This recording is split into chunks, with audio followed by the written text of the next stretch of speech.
જો છેલ્લા સ્ટેજમાં કેન્સર હોય તો આગળની સારવારના નિર્ણયો કઈ રીતે લેવા?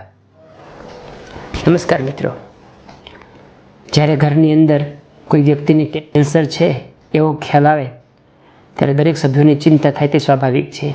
એમાં પણ જો ડૉક્ટર એવું કહે કે કેન્સર હવે છેલ્લા સ્ટેજમાં ફેલાઈ ગયું છે એટલે વિશેષ ચિંતા થાય, અને ખાસ કરીને હવે આગળની સારવાર કઈ રીતે કરવી એમાં ઘણી બધી મૂંઝવણો રહેતી હોય છે.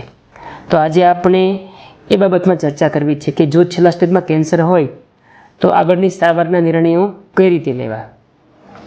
નંબર 1, જ્યારે કેન્સર છેલ્લા સ્ટેજમાં હોય ત્યારે એની સારવારનો હેતુ એટલે કઈ દિશામાં સારવાર કરવામાં આવે છે. જો શરૂઆતના સ્ટેજમાં કેન્સર હોય તો આપણી સારવારનો હેતુ રોગને સંપૂર્ણપણે નાબૂદ કરવાનો હોય, એટલે કેમોથેરાપીને હેવી ડોઝ હોય, મોટી સર્જરી હોય, એ દરેક વસ્તુ માટે આપણે તૈયાર થતા હોઈએ છીએ અને ડૉક્ટર પણ સલાહ આપતા હોય છે. પરંતુ જો આપણને ખ્યાલ આવે કે કેન્સર હવે બોડીમાં બધે ફેલાઈ ગયું છે, હવે સંપૂર્ણ સારું થઈ શકે એવી સ્થિતિ નથી, તો એવા કેસમાં સારવારનો આપણો હેતુ દર્દીને પીડા ન થાય એ હોવો જોઈએ.